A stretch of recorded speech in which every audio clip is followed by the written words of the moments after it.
Imagine a perfect world where you can build a restaurant, open the doors, and make loads of money. Unfortunately, those days are over. It takes great leadership, hard work, and long hours to operate a successful restaurant. Together, we can make it happen. This is Restaurantopia. All right, welcome back to Restaurantopia. We are here on the lake in Cleveland, here recording an episode, and Anthony, again, has put together some amazing notes for the show. The Continual Improvement Cycle. So here with the normal crew, Anthony Hamilton, Brian Seitz, and myself, Dave Ross. I was going to interrupt your introduction. Say hello. Sorry, Anthony Hamilton. Hey, what's up? Brian Seitz. Hello, how's it going? I'm fantastic. And Dave Ross. So yeah, I'm going to let Anthony let it rip on this, and then Brian and I will play color. Sounds good. So I'm the play-by-play guy. Yeah. Oh, that's okay. Let's see how it goes. Guys, I came up with this topic because it's something I've been doing a lot of research for restaurants, looking into a lot of theories and principles and things like that. And I came across this, and looking back in my career, it's something I was really passionate about. And I think there's a lot of kind of philosophies behind this. And I know you guys do this and you subscribe to this sort of thing in your personal lives and your business life. So I want to get some insight on it. I kind of want to toss around the table and talk about what it means for restaurants to be on a continual improvement cycle and how that looks, the ins, the outs, the do's, the don'ts, so on and so forth. So I guess without further ado, Brian, I mean, you know, restaurants go downhill all too easily, right? They always have that regression to entropy. So how do you feel about continual improvement? Well, I think it's any business. You constantly have to be improving and working on your systems because your staff, your competitors, everyone is out there working sometimes against you. And if you're not constantly working on that improvement, you want to make sure that your staff is on your team and that, you know, everyone is, as I like to say, rowing in the same direction. Yeah, that's a good way of putting it. And it's funny because I was talking to someone today, they're an operator, and we were talking about how, and he hit the nail on the head. We were talking about competition, and we were talking about his competition. He goes, my biggest competition is myself and my staff. For sure. And I'm like, oh my God, like I swear that mediocrity is your biggest competition. And Dave, you heard that at Pals with me too. It hit me like a ton of bricks. And he's like, yeah, it's myself, because if I let myself go, then I'm going to fade away. And he goes, I continually have to exact that discipline, you know, and dig deep to come in every day and right the ship every day. You know, I just thought it was so fascinating. I was doing some research over the weekend, and I went into national. It's not local. Wait. You did research and painted your garage? I did. But I went in. Does he sleep? I was in your. I've never seen it. Yeah, me neither. I was in your standard American like shopping center area, and I went to the national burrito chain to see how they were doing things. I can't remember what it's called. But anyways, the one before Qdoba. Yeah. So I went in there, and it was busy. Not clean at all. No, they get wrecked. It was shocking on how dirty it was. The staff seemed frazzled, but their competition was not the chicken place next door. It was themselves. And to your point, this was really a problem that they had within their operation that could easily have been fixed. I mean, being clean is not difficult. Being organized is not difficult. I would disagree with you. It's not easy to do. It's simply fixed, but not easy. And I think that's why we're talking about it today, because the level of discipline, the level of care, and the inward vision you have to have can be difficult sometimes. I agree with you there. Dave, can you mark the record that I disagree with Brian, please? Yes, please. Thank you. Put that on the record now.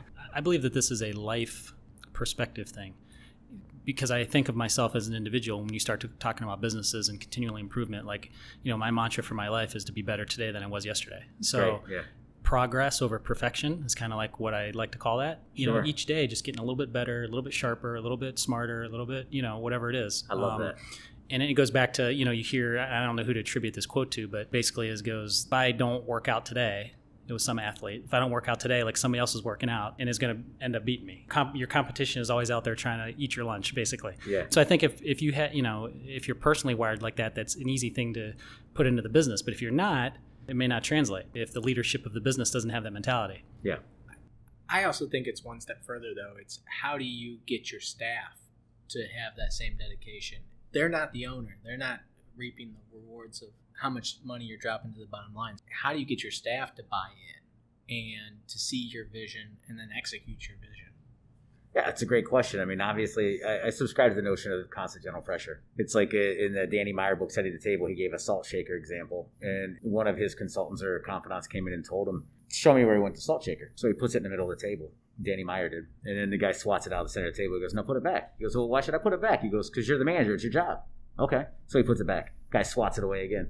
After like 5 or 6 times, Danny Meyer's getting annoyed with this. And the guy's like, well, why are you angry? And he's like, well, because I'm tired of moving the salt shaker. He goes, then you're in the wrong game. You get tired of moving it back and correcting your staff, you're in the wrong game. You should do this every single day, because if you don't, again, they're gonna gravitate towards mediocrity. So you have to be there, and you have to keep them in line every single day. So to me, other than hiring the right person, that's the exact mentality you have to step up to the plate as far as continuing improvement is concerned. You got to be dedicated, steadfast. No, that example is amazing. I actually bought that book. Did you really? I haven't read it, and you've talked about it so much. And then after that last session you did, I bought the book over the weekend, so I started reading it. That's great. Yeah. So Anthony, when you talk about this mentality of continual improvement, reverse or the other end of this is really just kind of like, I think Brian calls it the death spiral, right? Yeah. I mean, it's just progressing to the mean. Yeah. Death spiral is a great way to put it, because that's exactly what happens. You fade into oblivion and become one of the numbers. How many great restaurants did you grow up going to? And maybe it's 1 or 2 in your life, but you have that restaurant that you can still smell sometimes. And you have such fond memories of going there, but now you go there and it's just a shadow of itself. It's not the same restaurant. Over the years, it just incrementally went down so slowly that the people involved probably didn't even notice, because they're every day, right? Yeah, it to me it goes, and I don't know why this is always my point about cleanliness. It's the dust on the ceiling fan. Mm-hmm. It's the broken tile in the hallway. Yep. It's the dirty bathroom. Those are the sorts of things that I think that people can let go, that really are the tip of the iceberg and the end of your operation. And you have to be careful, because they end up being a snowball, right? Mm-hmm. But that's an absolutely perfect example, because how many times, that light fixture needs, we'll get it some other day, and then it's not top of mind. Well, right? And I think human nature, it's like that nephew that you don't see, you see twice a year, and you're like, man, you grew.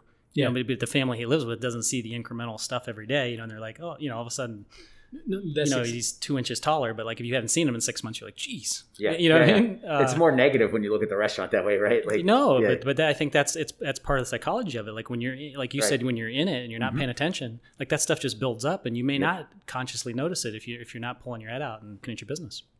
We always say that you should be working, on your business, not in your business. And I think that's what happens. You're so immersed into the day-to-day operation. And when you don't have good systems in place, you're worried about, I need a new line cook today, or I need this person to do a no-call, no-show. And you're so immersed in the business because you didn't put systems in place that things get away from you. Cleaning is one of them. There's just a ton of different operational issues that can really cost you money in the long run. And to your point, all of a sudden it is 5 years later, and you got to close down the restaurant. Yeah. And man, I love that phrase, first of all, that working on your business instead of in your business. And you said that maybe like our second episode, and I've probably used it 1,000 times since then. So I completely plagiarized and stole it from you, just so you know. I took it from someone else. Perfect. But, and adding to that, you have to understand is like when it's your kid, when that's instead of your nephew, it's your kid. Your point of view is so limited. It's so subjective. It's so singular. I always ask restaurateurs nowadays, like, who's your confidant? Do you have like a board of directors that you talk to, or people that you invite in to have that objective perspective? And I think that's essential in this process, because if you're looking at it every day, you don't notice a crack in the tile. You may not notice a hole in the wall, that sort of thing, but your people will, and they'll give you the candor necessary for you to make the requisite changes. Yeah, I think you have to, and I always tell people this, you have to have, and I call it intellectual honesty with yourself. Are you trying to get me to steal that? Because I will. No. It's self-awareness. It is self-awareness, but it's also self-awareness that you're able to look at yourself from the outside and say, all right, I'm not a good speaker, or going through the podcasting stuff as we're doing right now, I'm saying too often, or I'm not as articulate as I thought I was. I mean, I've tried a bunch of cases, an attorney, but I'm a horrible speaker. And I need to work on that. And that's one reason I still edit the podcast, because I want to get better at speaking and be a good communicator and being able to articulate myself. The same thing you have to do with your restaurant. How do you go back to the little things that you let go by because no one seemed to complain, but everyone is watching, everyone is listening, and the time that you say, it's okay, or it's good enough, or it's good enough for who it's for, that's when things slip a little bit, and they slip, and then all of a sudden you're out of business. Yeah. I think, go ahead, please. Well, I was just gonna try to, because I think we've, I don't want to say we've belabored, but where people are at. But like the restaurant owner wakes up this morning, says, I'm sick of mediocrity, and I want to change this. Like, give it to us, Anthony. Like, what are we doing here? How do we get out of this? Well, see, the problem is if you already wait for that to happen, it might be too late for you. That's the scary part about it. But again, if you want to get out of mediocrity, the thing is you walk through your front door with an objective perspective again, and you address everything. I always call it the follow tomato model that you've seen before. I learned it from Jose Andres, who's a completely innovative chef and an amazing icon in the industry if you're not familiar. What's the tomato method? Yeah, so he was talking about opening a restaurant. Okay. And they were asking him, like, how do you put your list together? Oh, okay. And he said, follow a tomato. And they're like, what are you talking about? And he goes, how do you get a tomato into your restaurant?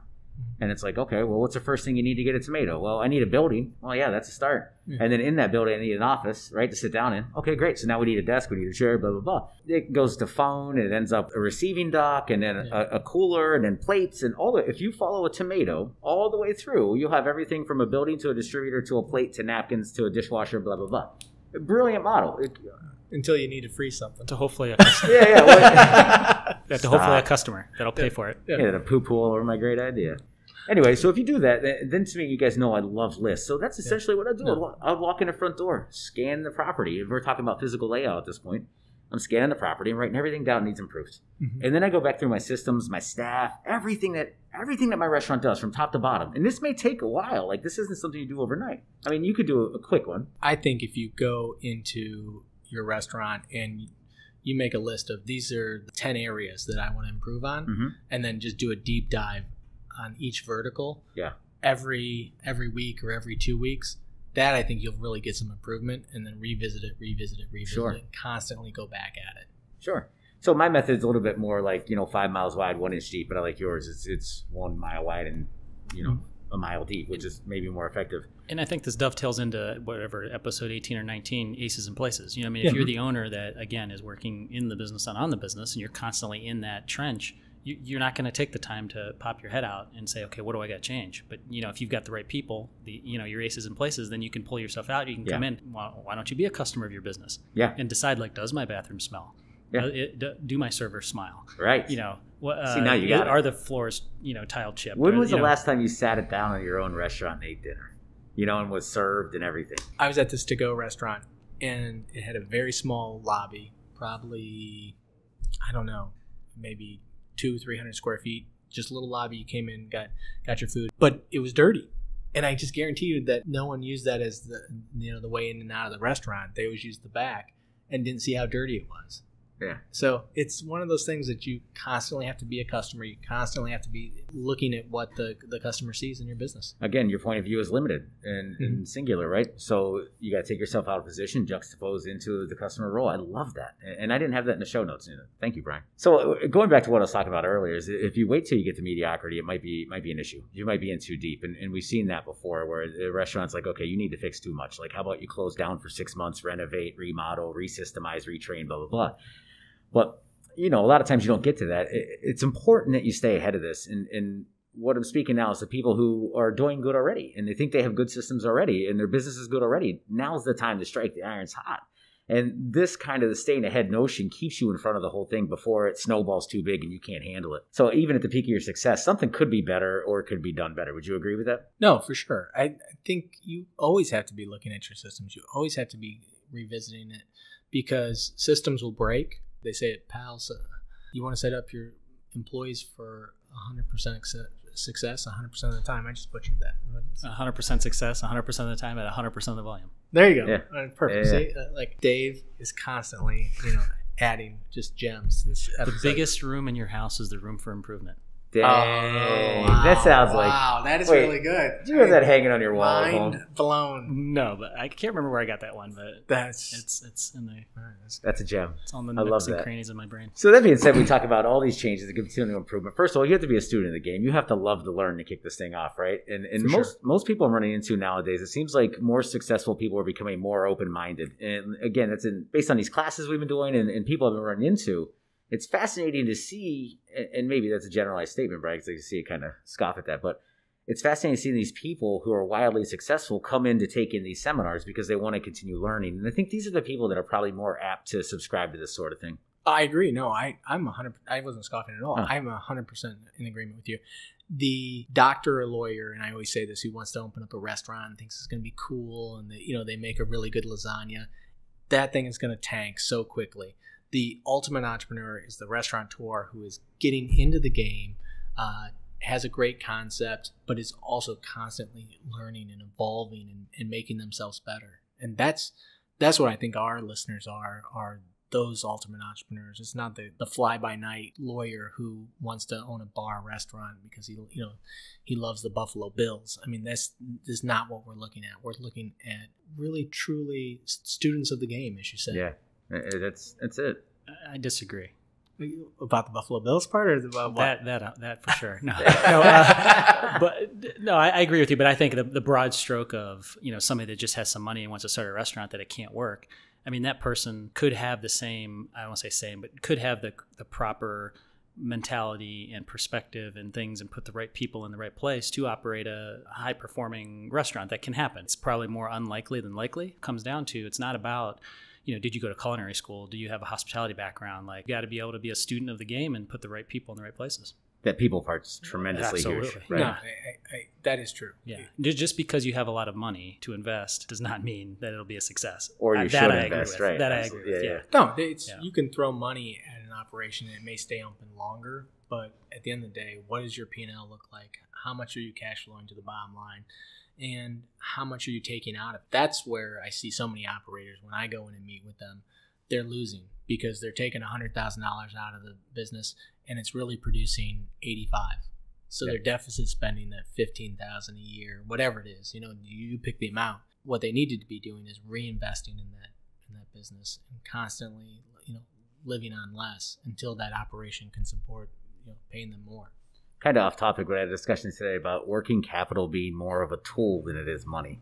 And I thought that was such a fascinating stance to be on. You can't look at it like it's money, right? No. Like the working capital needs to stay in there just like a knife needs to stay in your kitchen or just like a mixer needs to stay. You have to have that to cover your highs and lows, right? But how many people you see don't? Just like you said, a lot of people don't. Hey, they got extra money, they take it out. I see that all the time in different businesses that I look at buying. When it comes to other operations like manufacturing and their line of credit, they're constantly extending into this line of credit, in a $1 million line of credit, all of a sudden balloons into a $3 million line of credit. And now the business is only servicing that debt load. Yeah, at about 67% interest or something crazy, right? The interest rate's probably not that high, but the likelihood of them staying in business is pretty low. Yeah, no doubt. And there's a successful restaurateur I know that he literally manages those people based on the bank account. You know what I mean? So he leaves just enough money to operate, and when checks start bouncing, then he knows that there's issues. You know what I mean? Mm-hmm. And so that's another, and he's figured out that that's a trick he used to make sure that things are running properly. So he knows, like, if they spent too much on cost of goods or they spent too much on labor or whatever it is, like, now obviously they're not bouncing payroll checks, but that tight to where they're within those parameters, That's an extreme measure, but I like it. That's old school as hell, isn't it? It's great. But he's not on premise. Like, he's not there running it. So he's got to make sure. So that's the way, that's his way of making sure that that's getting done. I could give him a couple of spreadsheets that might help out with that, right? No, save the $30 every time. there's better ways to doing it, but that's real world, rubber meets the road. That thing's out of cash. Yeah. That's awesome. That's awesome. So anyway, we're talking about continual improvement and all the changes you make in your life and here. And guys, don't be surprised when I list these things out, whether it's my personal life or whether it's my professional life, things I want to improve on. I have a list. And then I prioritize that list.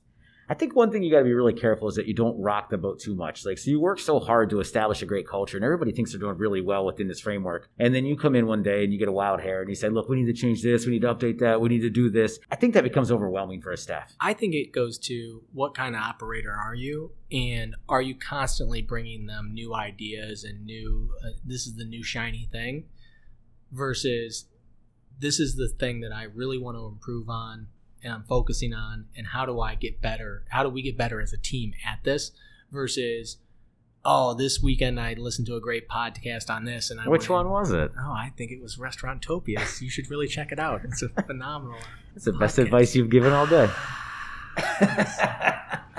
And the crowd goes wild. Oh my God. I think that becomes, to your culture point, does your team respect you, and how do they view you, and how do they view your dedication to operational improvement? Yeah, that shiny toy example was a good one because after a while they get saturated and lose interest, right? Because, this is a new shiny toy. Then next week it's going to be something else. And next week it's going to be something else. Correct. And these are long plays, as David always says. You're playing the long game. If you're trying to improve customer service or your food quality, your flavor profiles, no call, no shows, whatever the little tiny thing is that you're trying to improve on, your staff needs to know that this is going to be important to you next week, 2 weeks from now, a year from now. And then they'll take it serious because they'll only take serious what you take serious. Yeah, and if you put yourself in the position of your staff and how that's received, and you deliver it in a way of like, because at the end of the day, the hospitality industry is all about the customer. I mean, that's the whole. I mean, that hospitality. That's the whole. Reason that we're in business. So if the end goal is to please the customer so that they continue to spend money, so that we continue to have jobs and we continue to have opportunity to make more money. Yeah. If everybody understands that's the end game, then that it's an easy thing to communicate. But are we thinking that way? Like, is it? It's the owner's mandate. It's the company's mandate. No, we're trying to please customers and make sure that they come back and spend money. That sounds like a mission statement. No, but I do like. I didn't want to completely rip off session 3 of the Hillcrest Hospitality Academy. But what I'm hearing is, how do you get employee buy-in? Yeah, not through fear and mandate these days. No. Used to be just, pound your fist. Oh, that is a way to do it. Yeah. I mean, you can maybe get some results through that, but it's not long lasting. It's not sustainable. It's Agreed. not something that every employee, is going to respond well to. I think what it comes back to, Brian, is what you said is you got to set the example and set the tone. If they know it's important to you today, tomorrow, next week, that's exactly constant general pressure. That's exactly how it goes because you move the salt shaker, I come back in and I move it again. You move the salt shaker, I do it again. And then we repeat that a few days. As my employee, most likely you're trying to impress me, so I give you more money. You're going to stop moving a salt shaker in the wrong area. You're going to put it in the middle. And if not, we're probably going to come to a conflict, is what's going to happen. But, you can do that gently too and pragmatically and all those things. You don't have to be a tyrant, but that's just what it comes down to. You have to be stubborn and you have to be dedicated. And you got to be willing to go through it every day and understand that your staff isn't going to follow suit every day. And you just kind of move them over, just like the salt shaker. Yeah, and I think if you go through that process you just described a little bit ago and you make the list, you say, here's where I want to be. So what are the things I got to do? And then you make the list, you prioritize, you say, okay, we're going to chop these off first. Because again, you go in one day and all of a sudden you're a different guy or a different girl going in saying, here's all the things we got to change. Let's chop the wood. Yeah, and I would even recommend bringing your staff in or your managers, letting them decide. Love it. That collab, because they have a different point of view. They do. Amazing. That's really good. And they're hearing feedback from the customers. Yep. They're living it. And they also know the capabilities of their team. What are the things that they think that they can get ultimate buy-in and execute on? Because they want to look good too. Well, and listen, you got to make sure that you open that communication channel, because under normal circumstances, they're probably not going to feel comfortable telling you anything negative about your business, right? Yeah. Some of them will. For the most part, that table of collaboration, I love that, man. And I also have a feeling that most human beings want to do a good job. Yeah. You know what I mean? In what they're doing. Now, maybe they don't love what they're doing currently, and maybe they have a lack of interest in, or wherever they're at in their life, or there's personal things. But I think most people want to do something, and they want to do it well. That's fair. And I think it comes back to so you got to foster that, I agree. Yeah. I agree. I think it comes back to trust and trusting in the owner. This owner trusting in the staff, and the staff trusting in the owner. I read a book over the weekend on trust, and I'll put it in the show notes. Wait. So you read a book, did some research, and painted your garage? You don't sleep, do you? Idle hands do the devil's work. That's fair. Okay. I listened to the book, in all fairness. I love that. I read a book. I read it with my ears. I mean, it's... Consumed a book. I consumed a book. Okay. All right. That's it. It was cold. The pool was closed. I mean, what do you want me to do? That's fair. It rained a lot on Monday. So anyway, you can't shock your culture with too many changes. You can't come in like Yosemite Sam, guns blazing, just rootin' tootin' and all that sort of stuff, right? It's not going to happen. It's too hard to manage. It's not sustainable. The best way to do this is keep it simple. You have your list, you have your priorities. To your point, Dave, you take your top 3 and you say, okay, this is going to be my focus this month or this quarter. Like, you really got to stretch it out, because you enact one change and you got to make sure that change is all the way made before you start your another change, right? So you make the change in a week, you get everybody on board, you get the buy-in, you tactfully delivered it, all those things. Once it's completely settled, it becomes habit. Then and only then do you start your next change and your next improvement. Because if you do too much, you're never going to be able to keep track of it, nor is your staff. And then it's just going to be confusing. It's going to fall flat on its face. Yeah, I think implementing KPIs and having a metric and how you measure it, I think that's important. Mm-hmm. I think that resonates with people, and I think it's a useful tool. Well, you're giving them a measurable objective, right? So as Dave says, people want to do a good job. Well, how do they know they're doing a good job? Well, if they hit their goal. So give them a tangible goal and make sure that they can reach that carrot, the proverbial dangling carrot. Because if they can't, you're done. Yeah, it's got to be achievable. Right. Agreed. Yeah, we clean the bathrooms every day between this time and this time. just whatever that thing is, you need to have those KPIs. And do we have any KPIs you can put in the show notes? Yeah, sure, absolutely. Okay. Yeah. Hey, thanks for putting me in a spot there. I'll just put you out there right there. I was like, hey. This weekend when I'm painting my garage, reading a book, and running the zoo, I'll put some KPIs in the show notes. Good. I'm going to try to one up your last weekend. Just give me a list of what you did, because I think I have my work cut out for me. Go ahead. So to your point about the KPIs, when you develop a KPI, and we know these, there's a lot of industry standards, whether it's 33% food cost or 21% beverage cost or 25% labor or whatever they are, they're arbitrary. The fact is they all rely on data. And I think the operator has to get in love with certain data. Not too much, because I was that guy, and I might have chased my tail too many times, chasing a perfect decimal or whatever the case may be, trying to find that finite data. But using the data that's available in your POS, like it's right here, right now. You can go to your POS system and pull up amazing data to track things on, to measure things on, all that sort of stuff. That's 101 on how to establish those KPIs. So if I share these in the show notes and give you some examples, and certainly you could go to your POS system and be able to pull numbers out and establish your own KPIs in just a couple minutes. I like that. I think we'll put a couple just sample projects in the show notes to give people an idea of, all right, I don't know what to do. I'm going to do these two to see how I like implementing one of these. No, I love that. And listen, if you don't know where to start, get your list. We would love to sit down with somebody. I mean, contact us. We'd love to spend the time to go through and help you prioritize, help you, figure out a plan. The whole purpose of what we're doing is to make restaurateurs better. We'd love to do that. So please reach out too. Yeah. If you're a local independent restaurant and you need some help and you feel overwhelmed by the whole system, give us a call, email us, reach out to us on the website, hit us up on LinkedIn, because we want to help you. And if you want to be a guest on the show, I mean, a case study, that'd be cool. Yeah, we could absolutely do that. Yeah, that's actually pretty amazing. I would like to put it to the test and talk someone through it, especially if we can record it. I think it'd be awesome. All right, so in spirit of the long game, to Dave's credit, I keep hearing this more and more, the long game, and I love it more and more, because I'm seeing people not overreact in a moment. And I'm seeing people be willing to tolerate ups and downs and indifferences for the sake of achieving their end goal. And I find these people that over time, it's kind of like a stretching a graph, right? Well, the peaks and valleys of a graph seem very, drastic up close. But when you zoom out of that graph and it maybe covers 10 years instead of 2 months, that graph looks pretty damn flat in respect, right? So what it comes down to is patience. Patience is the root of all that. And incremental growth is rooted in patience. And so that would be my takeaway advice to anybody looking to do something like this, or, looking to take this challenge on and say, I want to go to the continual improvement. Patience. I am such a firm believer in patience and the compounding effect that you were spot on. Whether you're trying to lose weight or you're trying to improve something in your restaurant, like if I don't eat a donut this morning, it's probably not going to cause, any big change in my weight loss. But if you did eat the donut, it wouldn't cause a big change. No, correct. You know what I mean? Yeah, but no, either way, you're 100% right. No. Can you guys stop talking about donuts, please? I know. How good does that sound? I haven't had one in a long time. Yeah, Dave, how long has it been for you? 14 months. 14 months? Yeah. Oh my God, I couldn't wait. That's almost 2 babies ago. Yeah, no, I couldn't wait that long. If you continually, for 14 months, not eat the donut, that's going to have a good effect. I think that's, to your point, Anthony, it's the patience. Watching it, keep at it, and don't be a flash in the pan. This is the new shiny thing. How do you instill that patience in somebody? Well, it's funny, and I don't know if I'm answering your question right now, but you just hit me with an aha. It's like that donut model right there. Not eating that one donut every day is one small incremental change, and it's not drastic. How sustainable is that? It's sustainable. Very sustainable. Yeah. It's only one thing per day. That's all you got to do, right? Mm-hmm. So your chances of success are incredibly higher. Yeah. That was a great analogy, by the way. You just hit me like a ton of bricks. Thank you for that. It's like saving money. It's not about not buying the Ferrari. It's about putting the $10 away a week, every week. And then, the rule of 72 and getting that interest and the compounding effect.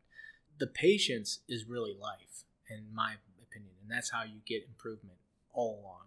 It is when you're at the office, and I have a desk job, for lack of a better word, and can I do 3 more tasks before I leave the office every day? Can I make 1 more phone call? And those little things, at the end of the week, now you got 5 phone calls, 5 touch points that you made that you wouldn't have made but for the fact that you took that little bit of extra effort.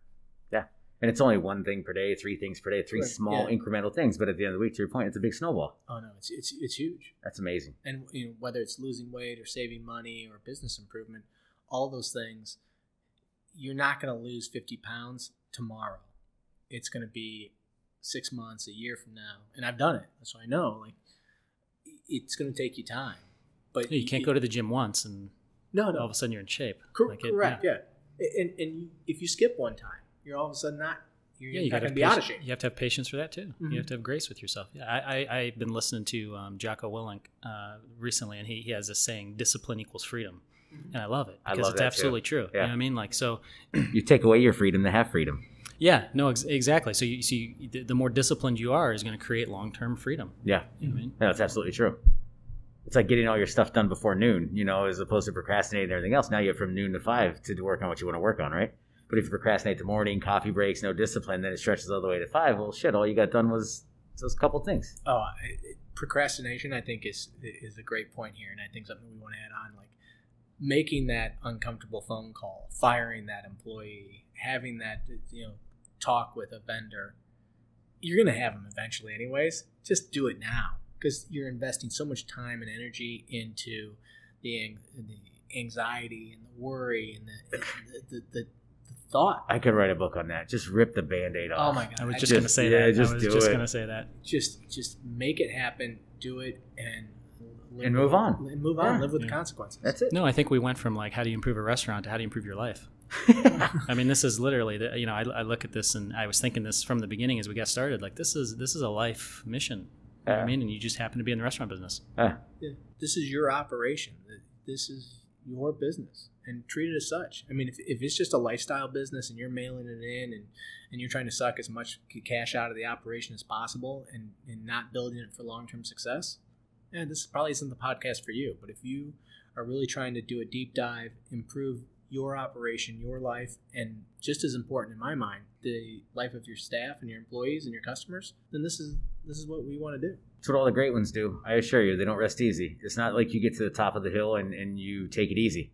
You keep looking inward. You keep trying to improve continually, because guess what? Every improvement you make, something on the back end is decreasing in value, and you got to go back and fix it. It's a constant cycle. Absolutely. No, Anthony, thanks so much for this topic today. I know you put a lot of good work into it. Check out the show notes. Brian, thanks for being here. Anthony, thanks for being here. I love you guys. I love being here. I love being here too. And we should do this again. That's a great idea. We should. This is a high quality pod. Thank you, everybody. Take care. Adios. Thank you for listening to Restaurantopia. The gratitude that we have for each and every one of you spending your precious time to listen to this podcast is immeasurable. Please make sure to tell a friend about this podcast. And also, if you have any feedback for us, visit us on restaurantopia.com and drop us a line. You can also subscribe on your favorite place to listen to podcasts. Thank you, and have a great day. I don't like that guy. I'm going to put it out there. It's okay if you don't. I put up with it on Saturday Night Live, but I don't know if I would invest in watching a movie. No, he is, I don't want to call him talentless. But he's talentless. He lacks the ability to entertain me. Yeah. It's subjective, right? I mean, not really. I'm pretty no, that's hard on facts. No, never laughed. I like that the Where's airplane. That? Oh, that's Burke International Airport. Yeah. Oh, Lakefront International Airport. Okay, we'll or keep whatever it is. That will not hit the editing floor. No chance. Gotcha. Hopefully my mom will write another review and we'll get 2 reviews. I'll call her. Okay, 4.5 stars. Yeah.